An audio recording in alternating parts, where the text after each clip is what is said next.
So both of you, Mr. Klaus Teuber, Benjamin, we are very glad to have you as a guest author at DAU Festival in Barcelona. Welcome. This is a very special edition, in fact, because of the pandemics. So we have to do as we can, and will be telemagic, right? DAU in Catalan means dies. And my first question would be that: do you like dice in games? Yeah. I like die in the game because I think it's a sort of coincidence which makes a game or it gives a game more life. Yeah, because in real life you don't know what will happen tomorrow, and you cannot plan all the things. And so in a game with a die, you have to think about each new situation, and that makes it so so interesting. Benny? I'm not surprised about the answer at all. It's the same here. We both say we like a little bit of luck in a game. So the winner can say, I won because I'm a strategic mastermind, and then the loser can say, no, it's all been bad luck. You won because of the dice. But then having dice is great because like if you think of Catan or other games, the dice determines which resources you get, and then you still have to think about what you do with the resources. So you still have to show that you have skills and can think about it. And the decisions you take, maybe a little bit luck was there at the beginning, but then later it depends on what you do with it. So it's something we like. Okay, but I think it should not be too strong, the part of the die, and you should have a little bit control over it. Yes, and it should not be like a roulette. Yeah. But speaking about Catan, number 7 is very important in dice in Catan because it means the appearance of the robber. But number 7 is the most frequent appearance in it because you have once of 6 times you will add 7. Is that a balancing mechanism? Was it thought about balancing the game? Yes, I think the rubber was necessary to have a balance in the game, because without a rubber you would collect a mass of cards in your hand because there is no danger, and at a time you have 3 or 4 cards of one sort. That's no problem. But with a rubber, you must trade, yeah, because this danger of the rubber is in your neck. So the rubber is very important, and to tie the rubber with the 7. The reason for that was it's the 7 is a special number in this row from 2 to 12, because it is in the mid, and 6 and 8 are similar in the probability, but 7 is the only one number who has the chance of 6 to be rolled. So this was the reason. Now, a question about language. I appreciate you can do this in English. I'm so sorry I can't speak German. But in English, the verb to play appeals to games, but to musical instruments, you play guitar, appeals to theater, playwriters write drama, they are plays, fair play and all that. In our language, in Catalan, we have a linguistic little trouble because jugar, which means to play, means playing, but means gambling as well. The both different things, but with the same word. How about spiel in your language, in German? Do you have any difference in German for those diverse activities? Yeah, you can. Zocken is a word you would say. It's a little bit. How do you say?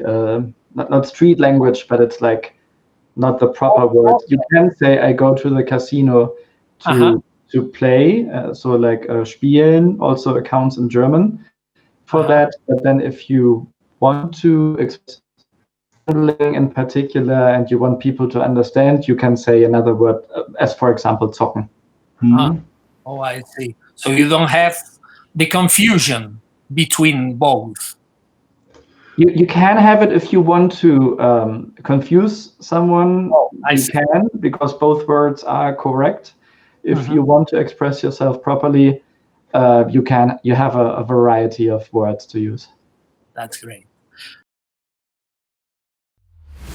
Okay, let's talk about some books and literature as well. I'm a writer, I love literature, but I was very, very fond of reading that Mr. Teuber first game, Barbarossa, in 1988, was inspired not by a book, but by 3 books, a fantasy trilogy by Patricia McKillip.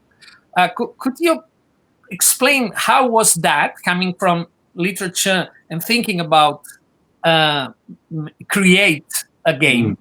Yeah, it was how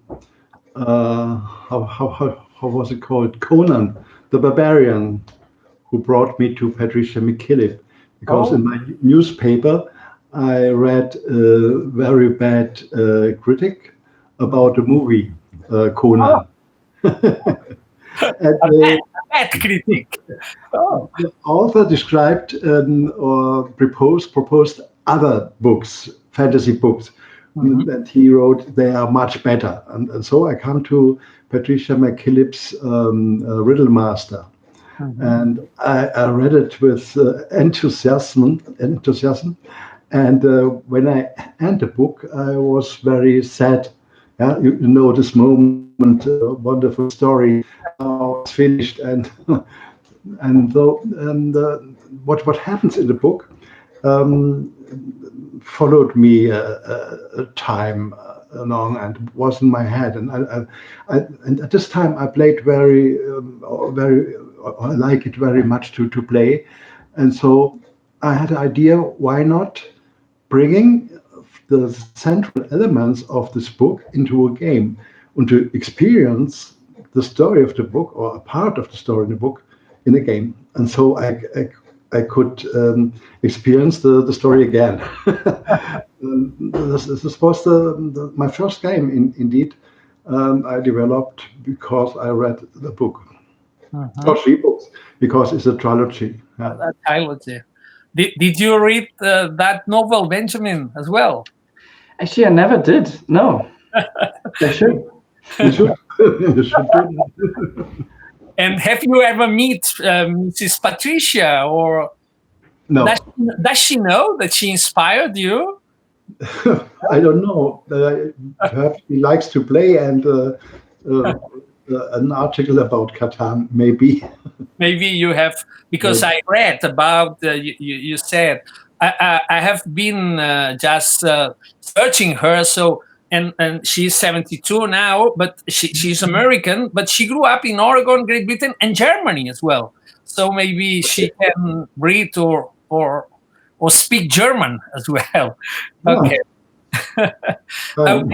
In fact, because I don't know, I have read about Barbarossa, about mold clay sculptures, but which was the element coming from fiction, from fantasy novel that you took into the game? These sculptures or figures? No, it's in the book we have wizards, and they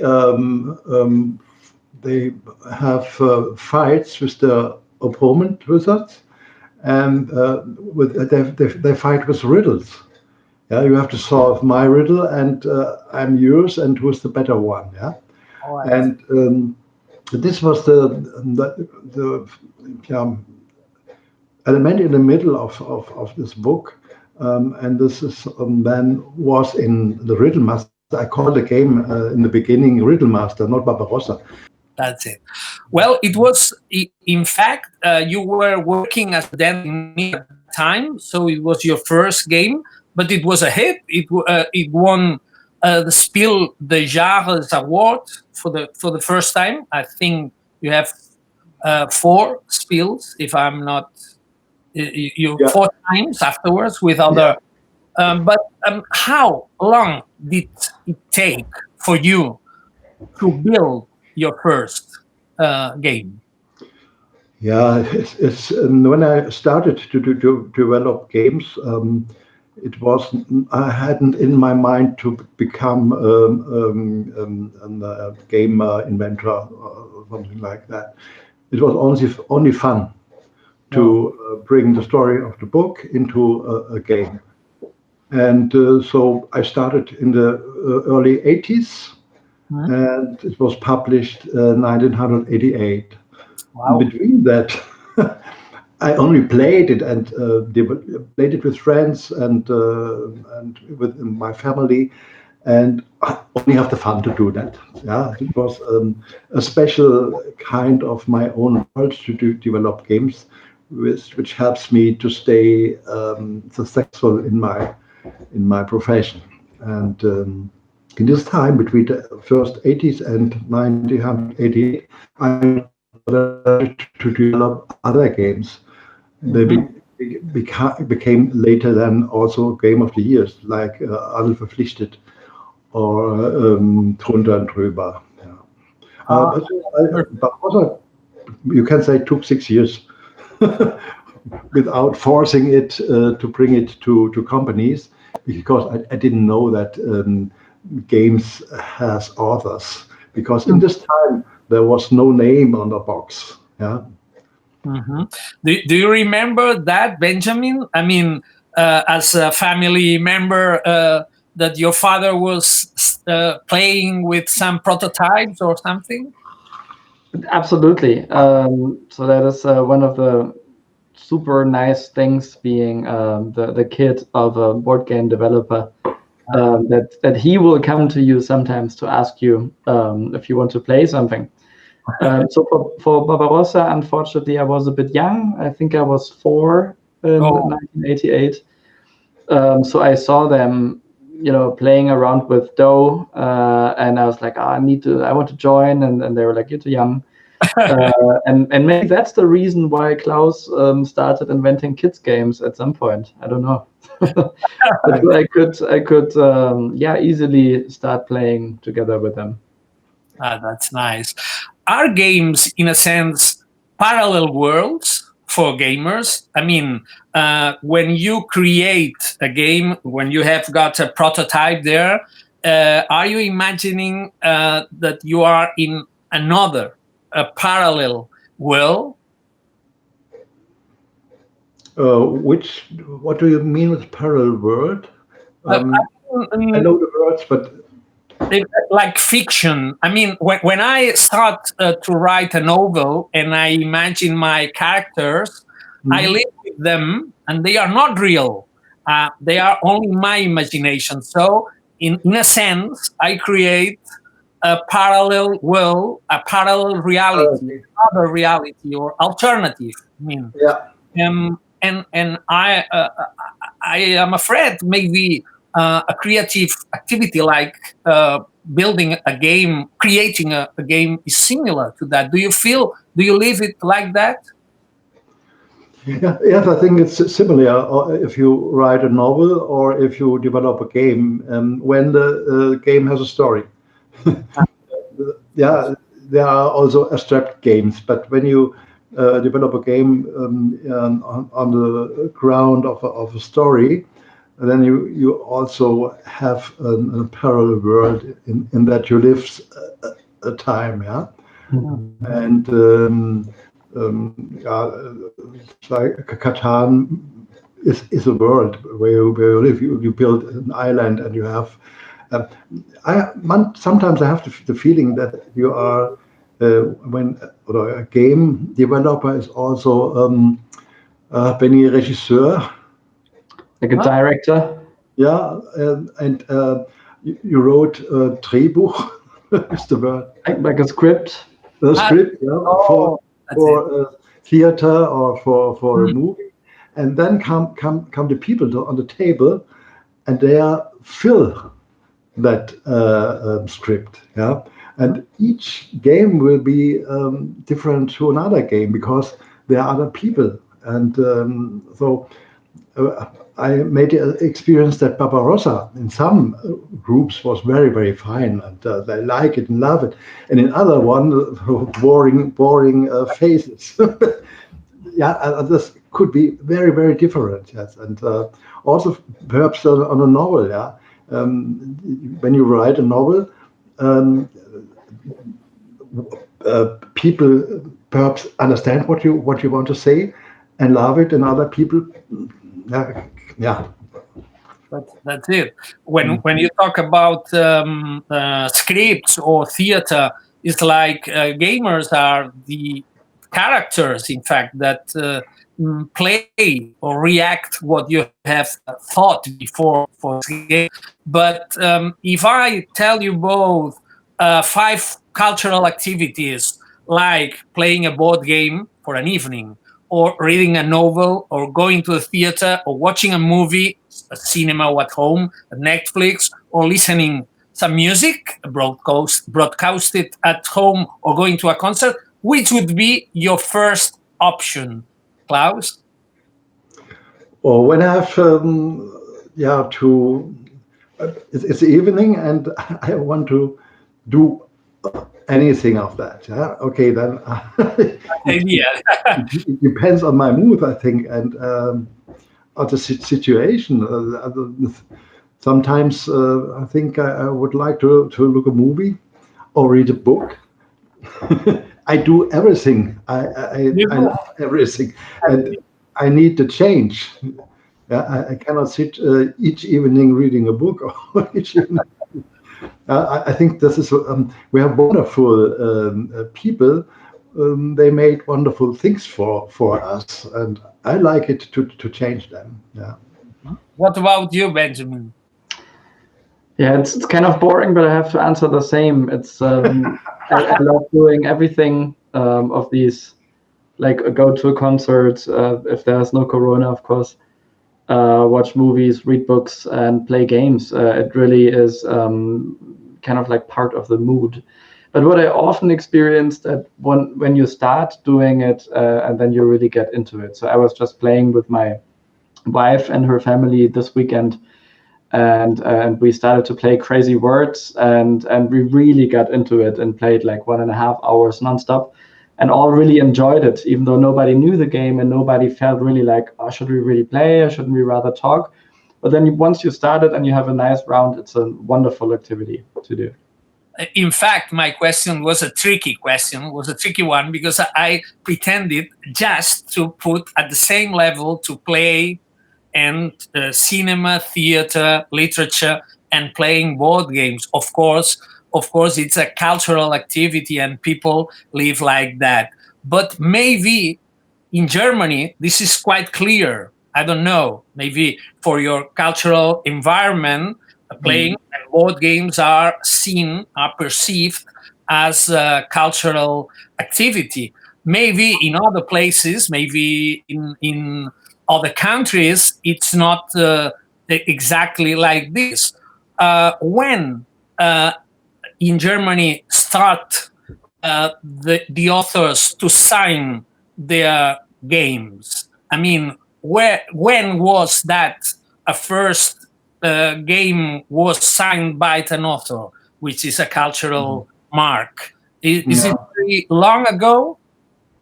Yeah, I think there was a change when the name of the authors were shown on the boxes.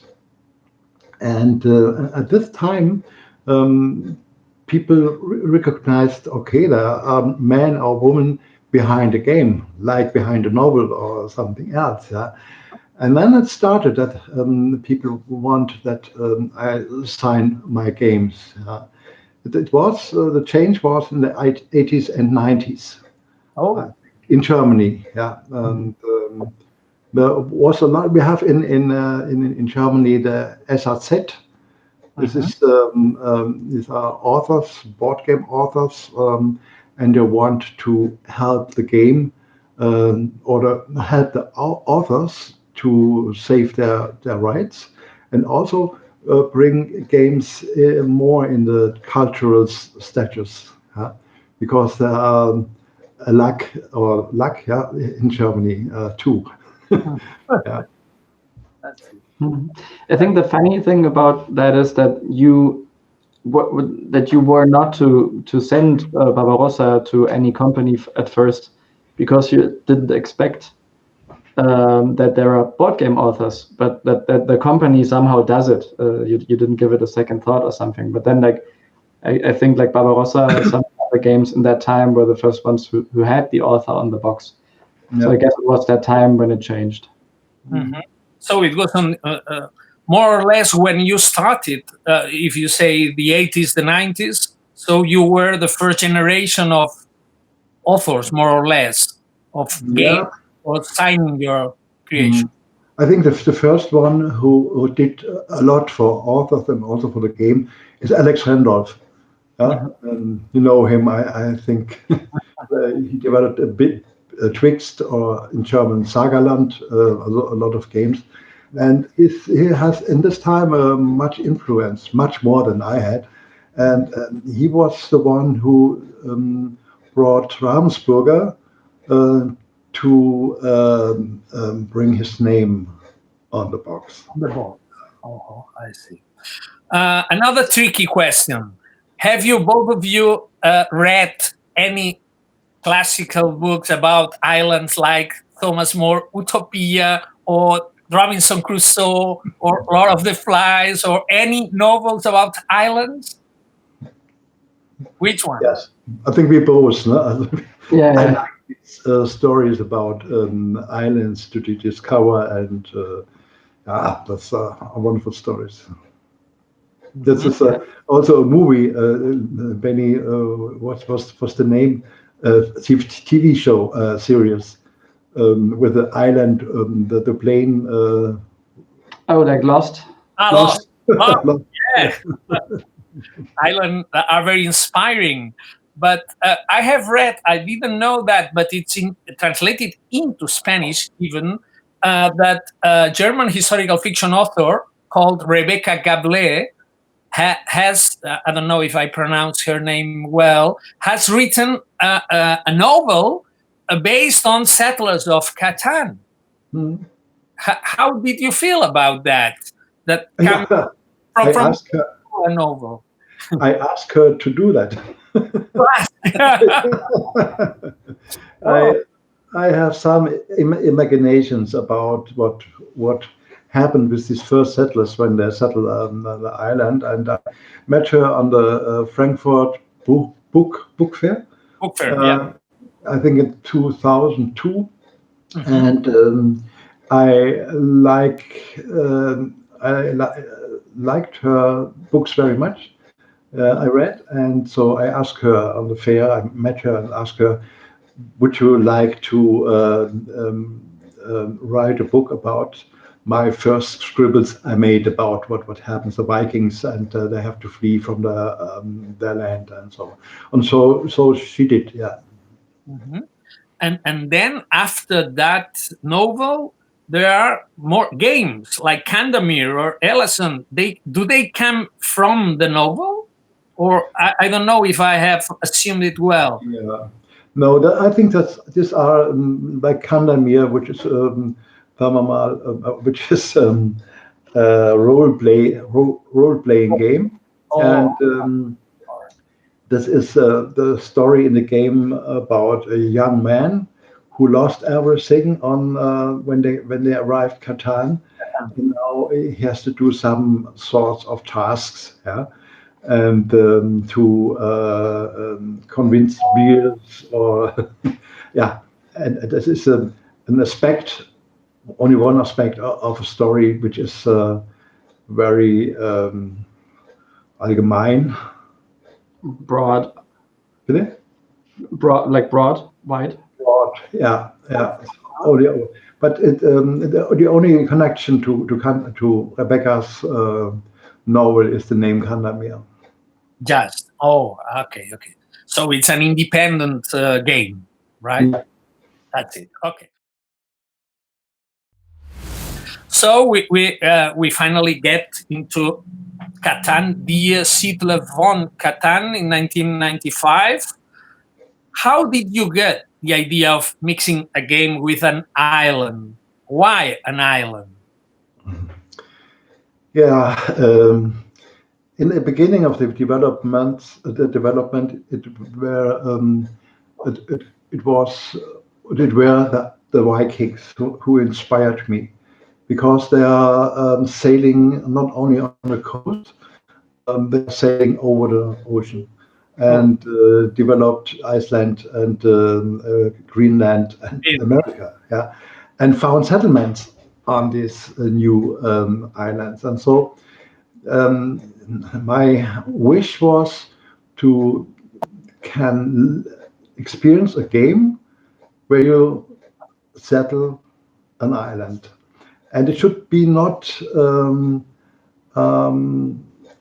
should have no natives, because I want to make a game without war, without colonialism, without defeating them. Yeah. And Iceland was such a empty Iceland. Only some monks should have lived there, but there was no family, no people. And so then I want to have an island which is a fiction. And so I thought, okay, the Azores, when you have a circle around the Azores, you get a bigger island. And why not should the ocean, the Atlantic, have built more land on this place? And it's Catan.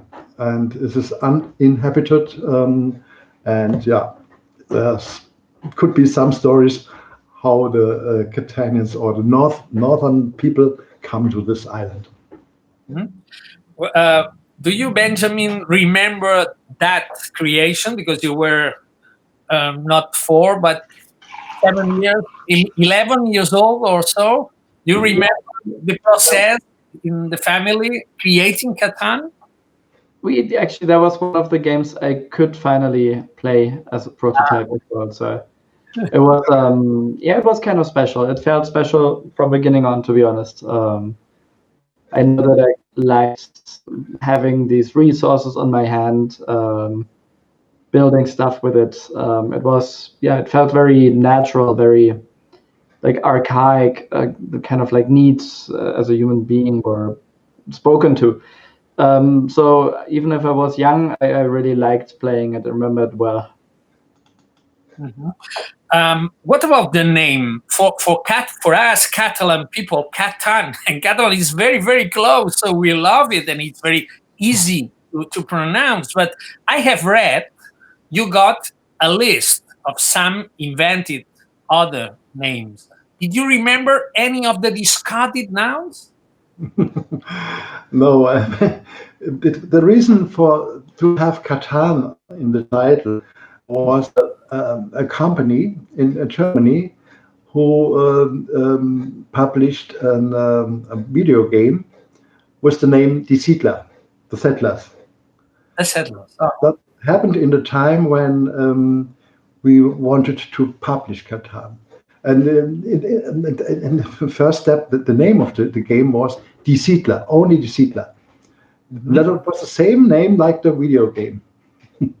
And I thought, okay, that could evaluate problems later. And indeed, there were problems. So that they said, okay, when we made our first video Catan game, they forbid us to use the word settlers. Oh, my God.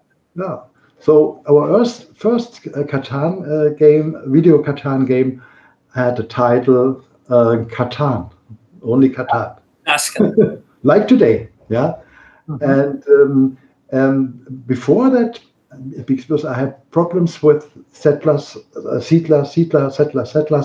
for both games, and I made a list with a lot of names. Not a lot, but 7 or 8. Siedler on Catan, Siedler Ebora. I don't know. I forget his names because this. Yeah, I didn't know that Catan would have such a success later. Yeah, though it was only a list of development. But later I was very happy to have Catan in the title. Then today we have the games called only Catan. It makes no difference. It's a video game or an analog game, and so we had one name and no problems, property problems with this company. And it's quite easy to pronounce for everybody with the vowel A, which is said to be the most powerful and appealing and easy to remember. So it's a very, very nice name. But I have read that it was released in the States just the 1 year after the German version in 1996. So it was this version, the English version, was the first translation for Catan. Yeah, the first. Yeah, no, it was also published at this time in French. In French. In French and in the Netherlands, I think, 96. Yeah, because in the first time I handled this for myself with the companies. And later Cosmos did it. But I remember that France was the first country with America, also the United States together. And the United States. Okay. So, and how many languages by now do you, Benjamin, do you know? The most recent report I could read said about over 30 different languages? It's actually over 40 now. Over 40 by now. And let's talk about, let's update some other figures. How many copies have it sold worldwide? I mean, the whole Catan phenomena.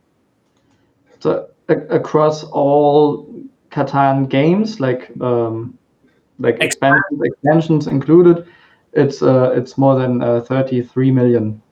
33, okay. And about Catan-related products, when I read that there are a lot of Catan-related products, which sort of products? Other expansions, other games, or merchandising as well, you mean? No, without merchandise and without digital version, just analog. Let's say like box games, you could say. And how many of these related products right now? Different ones, I mean. Different games of Catan. Do you mean expansions or spin-offs or what?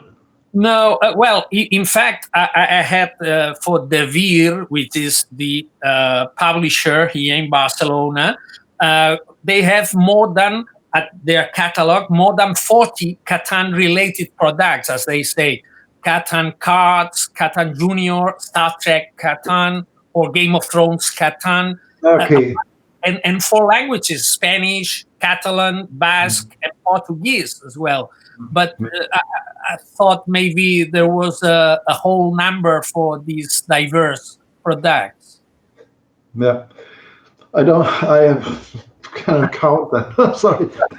It's several dozens for sure. And already out of the program already, and we didn't really count it. Anything, it doesn't matter about the numbers, but who decides to add an expansion or a special product or a new version? It's how is the process of making this new version? You think about it, or maybe some publisher says you could do that with Game of Thrones, for instance. How does it work? Yeah, I think you can say something about licenses, something, and then we have also Catan games or other games without licenses. Perhaps the Inca Catan game, Rise of the Incas, and which I developed together with Benjamin. And this is it's not that we try to have a new game and now searching for themes or other. And so, but in kind of Inca, we read a wonderful story, article about this culture in South America and former cultures. The Incas were only the of a pure pyramid. Yeah. Okay, and it was a change of the cultures. Yeah, they rise and they decrease, and this was a very, very good fine theme. We thought to have that in a Catan world, which is a world of earning, harvesting, trading, and building. And did you work together with this Inca version with Benjamin? Yeah, and but we have also licenses, but Benny could tell something about. Yeah, I think the important thing is that we always have the story in mind, like just what Klaus just said. Like it's not that we are approached that people say like, okay, now we need this version of the game. Can you make it because we want to sell more? Of course, sometimes we are approached with it, but if we don't have a good idea, we would not do a game or publish a game if we're just mediocrely happy with it. And Game of Thrones is a very interesting example because we were asked actually for a Game of Thrones license. So not Game of Thrones, not the movie one, but the literature one. And we said, well, we love the books, we love the movies and the series, but like it doesn't fit to the brand of Catan because it's like cutthroat and you have a death each episode. And in Catan we solve conflicts non-violently. So as much as we want to, we cannot. And then the idea came up actually that we said, oh, but underneath the gift there's this area where all the Catanians collectively fight off a threat from the north. So a little bit like Cities and Knights expansion, where you want to win and want to be the best Catanian, so to say, the best settler, but you're having a common enemy. And that worked wonderfully for Game of Thrones Catan, because then you had to guard the wall and fight them off, but still the most successful settler underneath the gift would become the next Lord Commander, which is the goal of the game. So once we discovered that, we were like, oh, this is amazing, because we love the brand Game of Thrones so much. So yeah, there we went. But we declined to have a game with Star Wars. No? Star Wars doesn't fit. Star Trek, yes, but not Star Wars. Star Wars, that didn't fit. And do you think Catan could have a legacy version? That's nice. Yeah, we have been trying to develop this really for many hours, months, eventually. Years. I love legacy games, and I really had. I mean, like you imagine it so well. Well, you come to the island, and you explore this, and then you continue, and like something new happens and stuff. So it really makes sense when you think about it first time. But then if you go deeper into it, and we really went deep, then actually Catan in its core is very cooperative already in many aspects. So you either make it a cooperative game or you make it a competitive one, but then competitively you need new setups every time. There are very many ifs. I could talk about this for hours now. So we kind of like put it on hold for a long time because we said we don't see an option right now. But within my mind in the back, there is still a little hope that maybe someday we'll have a nice version of it. I see. In Catan, one player's success can benefit others, as we say. And if you simply form a monopoly on one resource, you'll never win. That's a very strong idea, since you have to have a combination of different elements to get anywhere on the island. Do you feel this idea, this philosophy, is realistic in real life? Or do you think this is an aim or wishful thinking? Do you think it can be applied to life? Should I say something? Yeah. I think so. There are many. I think like developing a game enables you to send messages, just like an author. We realized, and we know it from playing games ourselves, that when you're like coming up with a finger and say like, we need to educate you here and there and learn this now, it's less fun in a game. So a good game, in our opinion, transports this moral, this knowledge, very subtle. And in Catan, one of them, in the background. Yeah, very subtle in the background. Yeah. Right. So in Catan, you kind of like have the trade and the cooperation as one element where we say you do benefit much more and much more long term if you have this cooperation with other players. So we had people who trade less, and then they just don't win as often, and they learn it through the game, and they're like, I need to open up a little bit. I need to trade cleverly. Also, like the social aspects of the game is very important. Of like complaining a little bit here and there, and being like, oh, now why don't you trade with me? Why do you trade with him? He's leading. So all these aspects are really important. So I would say it's a clear yes. Trading and behaving cooperatively really helps you in Catan, and it can be applied to life. So it is in our times. Yeah. It's the contrary. So that was Trump does. Yeah. So I think in Catan you see the winners are the people who cooperate and not to cut connections. Mm-hmm. I have read that some of the great fans of Catan are people, very eminent enterprises like Mark Zuckerberg or Reid Hoffman, co-founder of LinkedIn, all this generation of people. But would you recommend to play it more to some politicians, or to which ones? We're kind of like with Catan, we try to never really honestly to transport anything religious or politically.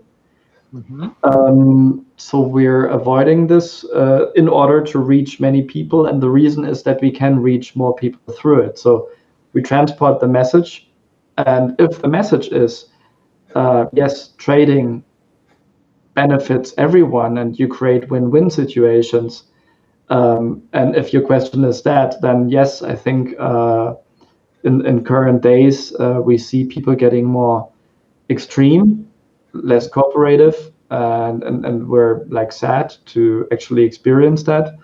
So it's actually something that I would recommend to some politicians, to open up a little bit and learn that on the long term, not on the short, like maybe sometimes on the short term you do benefit more, of course. If you just take what you want, have it, then you have it.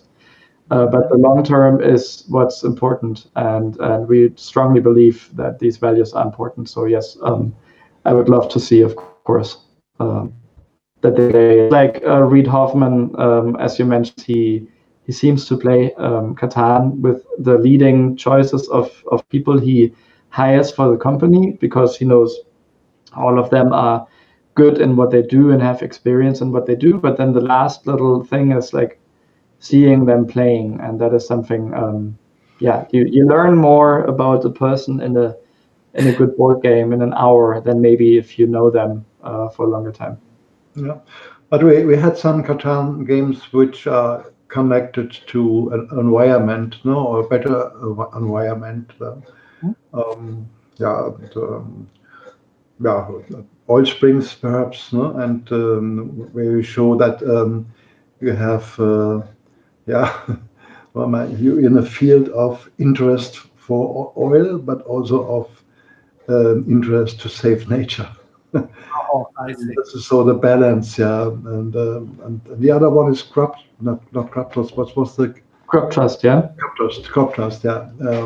where you can save the seats, yeah, for the people in the Spitzberg, and on the board you try to save these seats, but you try also to win, and this is also a balance between those. Yeah. Well, I would like to ask you, what does a regular player requires to win at Catan? Strategy, imagination, inventiveness? What do you think is the main quality to be successful in a Catan game? I think the social part is the most important. Yeah. Okay, you know the rules, you know some tactics, you know some strategy, but when you bring your person into the game and you are lively and you trade and you have some comments about other gamers, so said, okay, he's leading and I got no resources all the time. Yeah, place the robber to him, not to me. Such things. Yeah, and they are very important to lead the game, yeah, and to decrease the luck factor of the dice. The luck factor, okay. Yeah. Let's talk about your family, as we have you both here, because when you left Klaus, your dental lab in 1998, I have read that you decided to left it because you felt like Catan would fit your family finally, so you could concentrate on making games. How did you collaborate from then on? I mean, it's nice to play with a family, but when you are playing and working, you have to have your own roles, maybe. How is a normal way of collaborating since that 200 or 1999 on? Yeah, I don't. I find it was a great luck for me that first my son Guido had interest to accompany me in the company.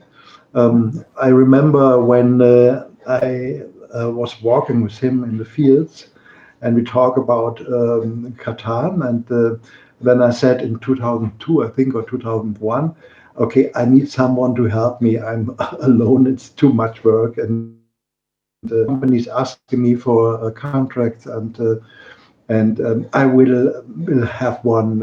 I need one, yeah. And then Guido said, okay, why not me?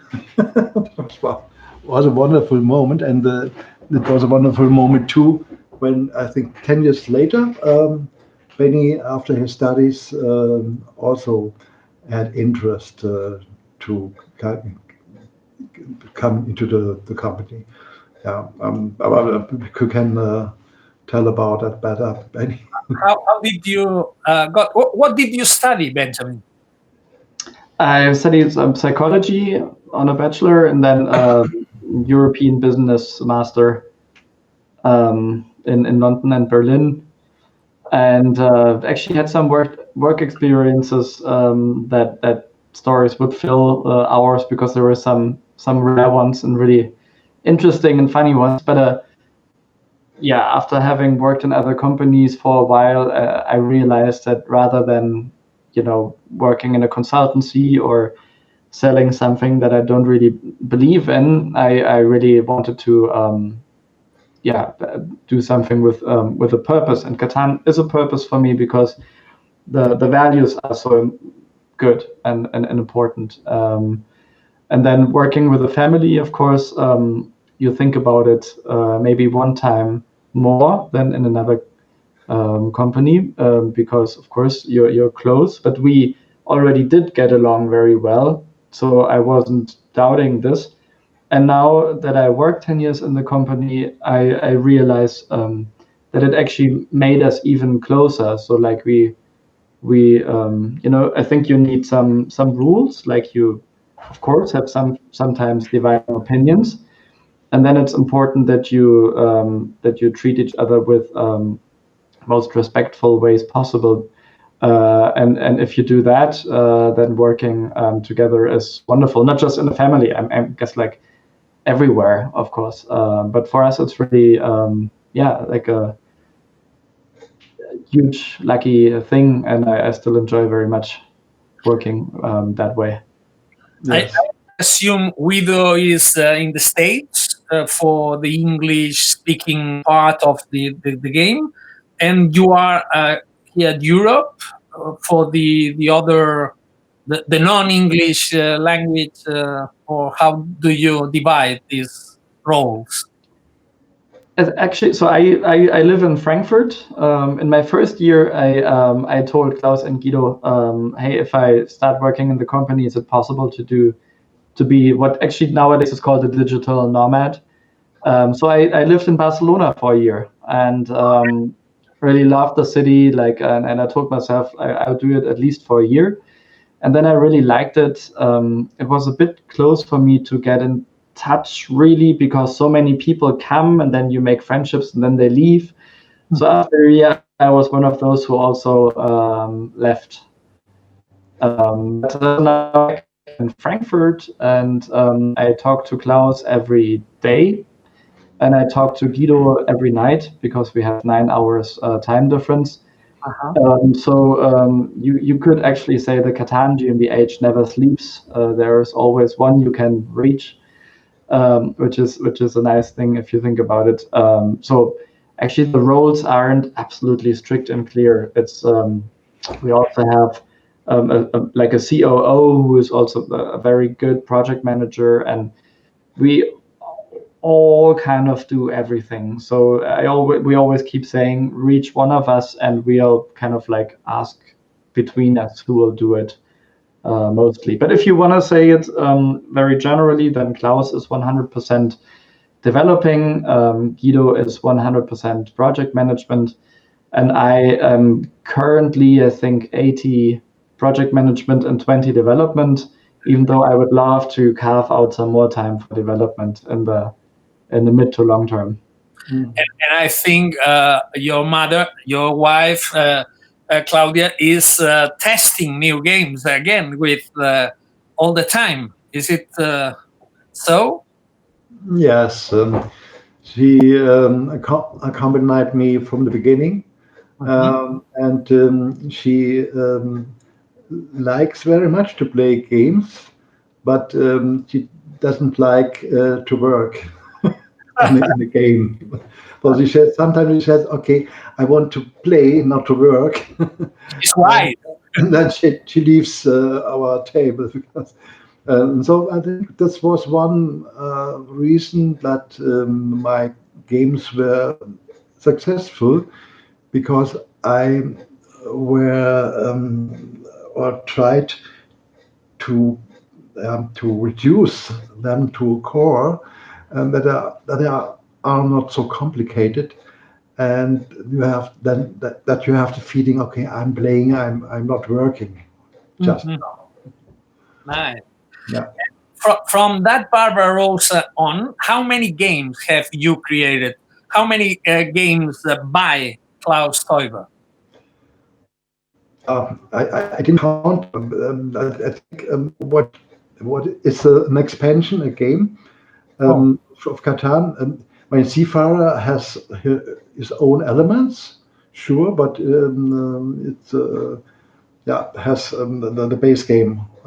You need a base game, and City at Night had more ideas, but is it an own game for himself? And it's very difficult. I think with all the expansions and everything, there are more than 150 perhaps, and without expansions, then it's less than 100. Something like this. Okay. Then I would like to talk about two main Catan universe visual concepts: hexagons and resources, these 5 resources. First of all, which is your favorite resource? Of brick, wool, or grain, or lumber? The most games I lost were games when I had a lack of wheat. Wheat. I think wheat is the most important resource in the game. That's, so in each new game I look for wheat income for that. And why didn't you add animals? I mean, just mineral and vegetable things. Why not cattle, for instance? Yeah, because the sheep were very important for the Vikings, and so I think that was a relict of the former stories I read, that I took sheep. But in the end, the sheep stands for other animals too. Yeah? Oh, yeah. Also, the wheat is the symbol for all food. Yeah, we can also say, okay, it's not wheat, it's food, and the sheep is animals. Yeah, house animals. Okay, let's talk about hexagons.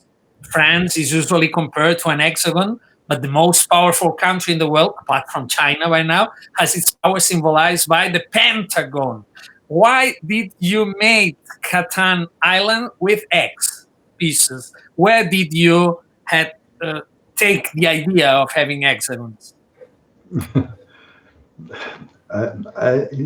Perhaps you know, I have on my website, I have some pictures, and they show, okay, the first prototype of Catan. In this prototype, I used squares, no hexagons. And I had in the middle of the squares, I have points of settlements. Yeah, there were 3 landscapes, and in the middle, also perhaps forest, wheat, and hills, and in the middle you have your settlement. And I realized, okay, when I put a lot of these squares fitting together, there are hexagons. Yeah, and because on my website there are pictures about that, and so it changed from squares to hexagons. It was because it was easier to build variable scenarios with hexagons. Yeah? Nice. Let's talk about wheat, about grain. You say this is the most important resource to have for me. For you. But which is the most important thing for any game? Both of you, Benjamin, for instance, to be good for you from your point of view. Which the most important element that you say, that's great, I love it because of this? It's not an easy question. Yeah, it's really tough to say. I don't know. I like to be, my personal preference is being very flexible in gameplay. So I always try to have my settlements a little bit apart from each other. I like to have a wider variety of resources. But then, and this is the grace of Catan, if the situation dictates that, there are like, and I saw this during a World Championship, there are 3 wheat hexes, 3 sheep ones, and the sheep harbor. And then, well, you use that extreme strategy of going to the sheep harbor and have the 3 hexes, and then maybe you win or not. So it's really tough to say that there is something that you always try to take care of, because it really depends on the very variable setup of the board game. There are rather few things that you should always not do. So I know that Klaus would say, never build the longest road at the beginning of the game. And of course he's right, because there's something that gives you no income, but you lose income, and you will have the next best space to build your next settlement, because that gives you more new resources, of course, to expand faster, and then the longest road is something you get towards the end. So there are rather a lot of things that you should try to avoid, and then whatever the luck of the variable setup gives you, you'll have to adapt very flexibly. Yeah, I think you asked what is a good game. Really? Did I? Yeah. That's a very difficult question because there are a lot of games I love, and I think they're good. They're very different from each other. But I think, well, I believe that a good game needs a soul, and you feel that when you open the box, build up the material, and start. And then you see when it is a good game, you feel that there is a ghost coming out of the box, and this ghost brings everybody in the center of the game, and then the game, I think it's good when it have a soul. I totally misunderstood the question, apparently. Yeah. What's the good strategy in Catan? And I was trying to ask for a more general question about elements in a game, any game, but that's okay. Well, you have two opinions, two different sides. That's very good. Let's go by this way. If you had to vote for a top 5 or top 3, sort of Ludo canon of your essential games, which ones would you vote for apart from Catan? I mean, other games by other authors that you have played more, or you consider they are they have their own goals, their own essentiality. Okay. When I started to play games when I was older, 25, something 2025, then the games which brought me to gaming were Risk. Risk were Acquire from Sid Saxon, Formula One from Wolfgang Kramer, and the second was, the fourth was McMulty. Yeah. And these games I played very, very often with friends and with my wife, and I think that was a time where I played the most games in my life. We are talking about the 70s or the 80s? I'm talking about 70s, 80s. Yeah. And what about you, Benjamin? Talking about this century more recently, which are your favorite? It's really it's tough to say. People ask us this question again and again, and each year I actually really say that I love a new game currently. I think some fallback options are obviously always Risk. I'm playing the Legacy Risk with my friends for years now because we rarely meet. But then my wife and I really started playing Decrypto with friends now, and really both like the game, but then not everybody likes it. So we try to push Decrypto to everybody who wants to play with it or who doesn't and has to learn it with us.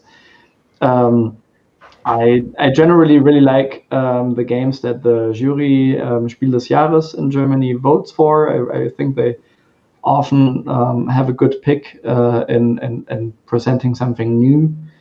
And very generally spoken, it's tough for me to make a top 3 or top 5, but generally spoken, when I play privately, by now I very often play on the lighter side because in my circle of friends, not many play a lot, which is good, I guess. It's not all about gaming all day.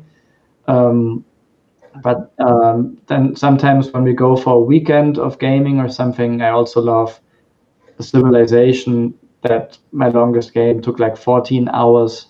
It's so like you really go deep. So yeah, all sorts of games. That's good. Let's pass to Brick, a resource to build, the most constructive resource of Catan. It makes us think in Monopoly, a game to which Catan has frequently been compared. being a modern version or an evolution. As you know, the Washington Post hailed Catan as the monopoly of our times. Other places like Wire called the monopoly killer, which is nobody kills no one. Lots of games there. But what's your opinion about Monopoly? Have you played much, Klaus? Yes, when I was 15, 14, and this time I played it with friends, and I liked it, but it was not a game which brought passion in my heart to play it, because sometimes it was very, very long. It took a long time until there was a winner, and sometimes there was one who lost in the early moments. So I like it much. I like it much, but it was not my favorite game at this time. What And about later, yeah. you, Benjamin? It's tough to say. Like I haven't played a Monopoly till the end. I think because it sometimes takes very long, right? And then in the last 10 years or like 20 years, maybe I didn't really get to play, to be very honest. I downloaded the app, and I think each time has its game, and Monopoly certainly is like it's there for a reason, and it's popular for a reason.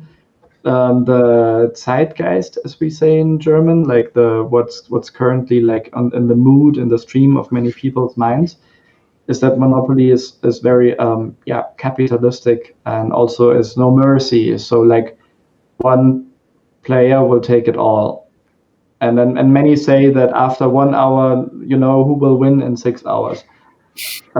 So that is what I don't like so much about it, but it's a good game, I think.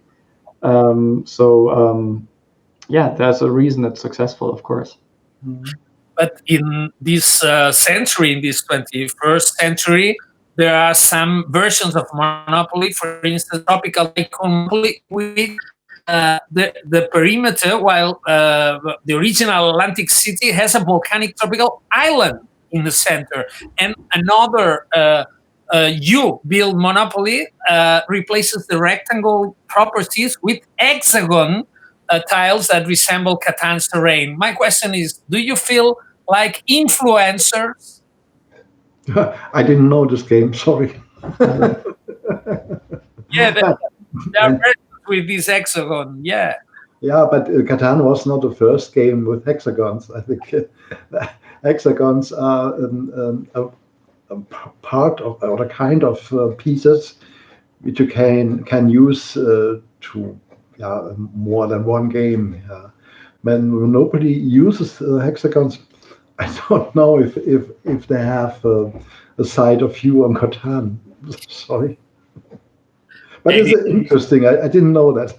Yeah, that's it's called You Build Monopoly, released in the 2010, and it replaced this rectangle for hexagons. But that's an anecdote. But my question, my real deep question is: do you think games reflect the society in which they appear? It wasn't my idea to do that when I developed Catan. It was my wish to experience a game of settlement and discovering, and that it meets the Zeitgeist, which is on, was coincident. It wasn't my goal, and I were lucky that people liked it very much. But I think you could say, some people define, there are many descriptions or definitions for Euro games, and I think one of them is that you rather not solve it through conflict and war, which has been a style of the maybe like more like English US based war games or other games. But I think the Europeans, after the horrible World War II, learned that a peaceful solution is the better one, the best one. And maybe you could say that indirectly, yes, board games have been influenced by how people are in a culture. So I guess even if Klaus didn't actively invent Catan in the way that it is, maybe, or like surely he was of course influenced by the cultural surrounding in which we live. So I guess that games somehow do reflect a society. Mhm. Let's go to wool to sheep. By now we are going to the end, but I have thought about this sheep, this wool, and board games are supposed to be more common in winter, so to speak, here in Barcelona at least, or in it's said sometimes that in northern societies people plays more because plays more board games because the weather is bad, so they have to stay at home and they play with their friends and all that. Do you really think bad weather is a good ally, a good fellow for board games? I think yes. Also, Corona was the reason that people played together more than before, and bad weather is a reason too. Yeah, okay, but also played a lot of games in the summer, sitting in the evening with a glass of wine outside on the terrace and playing games. It's wonderful. I think you need not bad weather to play. But you called about Corona times, and real people has been more confined and at home playing more. How are you and your family living this situation by now? Do you travel less or do you play more? Maybe or Yeah, I think we are playing less you play? because yeah, we are very careful about the virus, and Guido Benny visits us, and but we yeah, Mama, we We sit outside, and sometimes there is wind, and then the tiles would fly away. So we rather decide just to talk. Okay. Let's go to this mineral thing. And I'd like to add one thing actually, because the question was really interesting. When I lived in Barcelona yeah. In 2010, and I told people I'm a board game developer and I work with board games, and then they would say, oh, like okay, por los niños. They all connected it more like to a children activity. And I realized that has changed. So now the weather hasn't changed so much. Well, we have climate change on top of everything, but yes, so the weather hasn't changed so much, but the culture has also changed. Like people more accept it as an adult's hobby, and something nice to do, also with 4 adults sitting on one table, not just kids. So I think, as Klaus said, maybe sometimes it's somehow dictated by things that make you stay in rather than go out. But then on top, of course, the culture must be set for board games, and we have seen it with Catan and many cultures and across nations, and very different ones, from South Korea, Japan, to Australia, to all the Spanish market, to of course like European markets, that once a culture starts and more people start playing, it becomes something which is woven into the cultural fabric. Of course, that question about weather was about our prejudices. That now we are. I think it's a change of perception about games like a cultural matter. So this DAU festival is a festival which is the same than theater, music, or literature festival, and we start to talk about with authors. Game authors, which is a new thing, a very new thing in our environment. It's not like in Germany. But of course, we had the prejudice of, well, it's sunny, so we go outside and we'll play at winter when it rains, right? let's go to mineral. And I have read that Klaus, as a child, set up miniature fighters and ancient Romans on the floor. He played with little creating mountains and rivers, and children play with and without rules. That's clear. Children play with everything. But my question is, do you imagine a board game without rules, with no rules, or rules are the essence of a game? Yeah. When you mean a board game, you need rules. Yeah. When you mean games, when people or children play on the street, role-playing games, or they hide or they run, I think this is a free gaming. Yeah. Both are games, but a board game needs rules. I would say people with bad tongue, many say that Germans prefer games in which the more rules, the better. We need rules to have fun. I guess it's not necessarily true, and it's of course stereotyped. I agree with Klaus very much. You need rules, of course, because you need some sort of like guidelines in a board game, how it's played. You can, of course, do whatever you want to, but then you will get a lot of fight. So having some rules is necessary and good, unless the game itself offers some variations in which rules are not needed. And one great example, what we really love playing, it would be among my top 5 maybe at this point, is it's called Stille Post Extrem in German. And Stille Post means I whisper something in your ear, you give it on to the next one, and then to the next one. And that's the same system, just with painting stuff. And then the next one guesses, and then that person paints and guesses paint. And it's just fun. And I've never played it with points or something. Like, there's never a winner, but everybody has just great fun of how ridiculous things are painted and guessed. So I guess it depends on the group and what the group wants. Mm-hmm.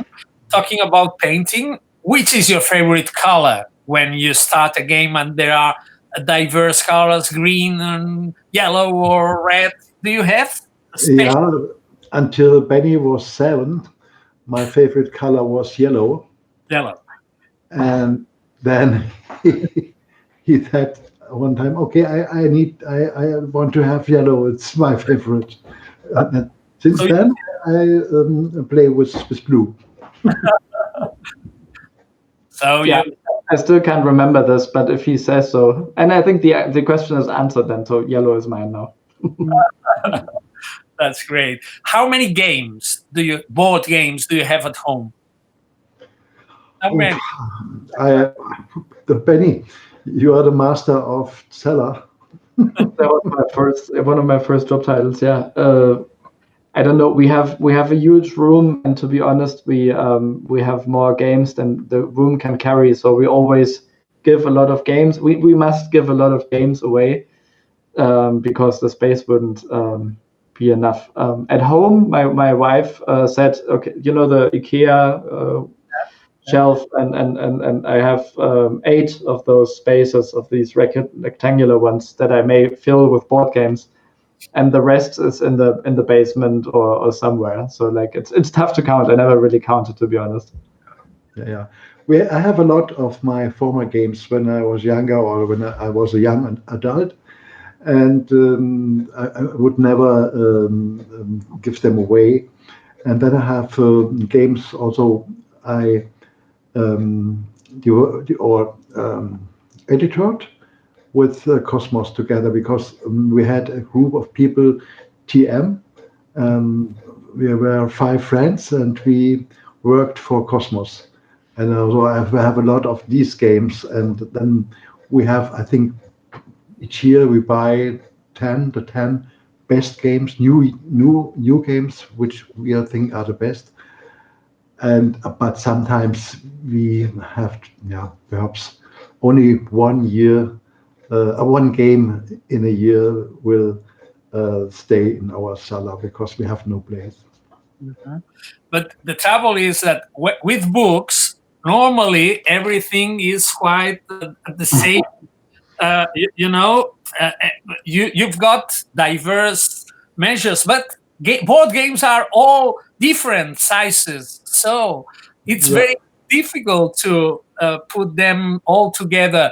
But do you find them, or do you index them? Do you know where to have it? No, No.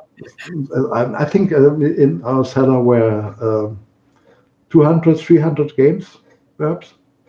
And we have in our mind where they are. But I have also, We know roughly here are translations of Catan, here are the private board games, here are those that we worked with editorially but didn't publish ourselves. So we roughly know, and then a little chaos helps to keep the mind fresh. Okay. Let's go to Lambert and finishing it. I've watched a documentary called Growing Cardboard about the board game industry. And I watch, it includes a footage of Klaus appearing at a great convention, gaming convention, and playing with all people playing Catan. You are a gamer, you both are gamers and game builders, in fact. Which is your relationship with game fans or gamers, with players? Do you usually go to those big gaming meetings? yeah, we visit Essen, the Spiel in Essen each year. And there we have contact to fans, sure, and we know some of them very, very well. And then we also have on the other side a 5-day meeting with people who love to play, not only Catan, every new game on the year. And I visited 1994, I think. Benny, as a child, also accompanied us, and I like that very much to have to meet these people each day, each year again, but not now in the Corona times. Of course. But Benny or Benjamin, do you? He is not going to say, but I think he might be famous in those environments. How do people approach Klaus when they recognize him in Essen or any place? Do they want him to sign the games? Actually, we have like an autograph, like a signature hour, or in the Essen game fairs, for example. I think what I really like about Klaus is that he is so approachable, and he never really changed despite Catan and all that. And that is something that I personally look up to very much, that I like very much. And I think when people see him and see how it is, then sometimes they come with this kind of like, oh my God, this is Klaus Teuber feeling, but then they realize he's just still like a regular man who stayed on the floor, kind of like. So it's nice to see these encounters during the fair, and hopefully we get those encounters soon again when the Corona crisis is gone. Of course. My last questions would be about these electronic. Catan is such a phenomenon that there are even electronic versions to play. What's your opinion about playing online? I mean, not on a board, but on a screen with a computer? Or do you think this is another kind of sport, so to say, or another genre? Yeah, you must divide between board games digital and other games digital. I think someone who likes board games or loves board games has not a time to meet with other people. It's too late. They have no, yeah. But then it's wonderful to have a digital Catan game or board game. Yeah, you can play with the people you know, perhaps, or people you will know. Though we had in our former Catan online world, we had cities, virtual cities, which are real to the real cities. Means that when I come to the programmer, he knows, okay, I come from Frankfurt, and then I can play with other people from Frankfurt. And the people now made events, analog events, and they want to see the people in reality. And so board games on the digital way brought people also together. Yeah, so it's a kind of substitution, yeah, not more. Yeah. But video games are another sort of thing. Video games are not? Another sport or another games are related. Yeah, board games, digital board games are another kind of. There are so much. There's a big range of video games. You cannot compare them with each other. Okay. We have just received this book, but and hopefully we can't, not even Uriol, not me, can read in German. So we are waiting eagerly to the English version, or maybe hopefully someday a Catalan version or a Spanish version. But lots of photographs here with these prototypes, and it's very nice, but it's very recent, is it? The book was just published this year. This year in German. Yeah. And at the end of the year, coming now in English. Is it an autobiographical word? I mean, what's here? Your biography, your stories? What's that? No, I think it's only the part of my life which is connected with Catan. Yeah. Oh. It's not my whole life. Only what brought me to Catan, and it starts in my childhood, real, because of my education and my interest in geography and in history. And there were many people I met. They were very important for me to become a game author and not a doctor, which was my idea, my former idea. And I think so. It's not a real biography.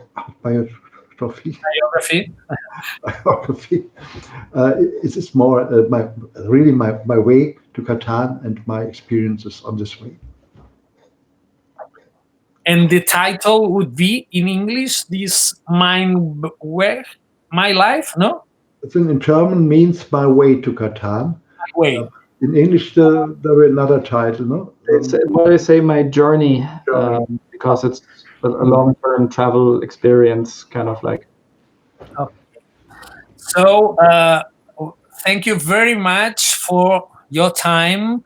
Congratulations.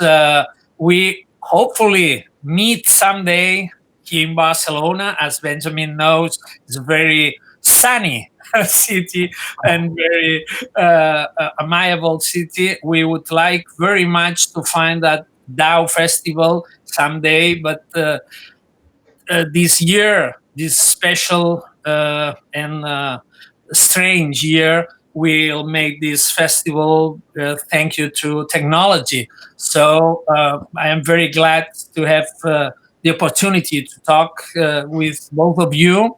And as a guest author at DAU's festival, I congratulate. Thank you very, very much for your time. Thank you very much. It was a pleasure. All the best with DAU.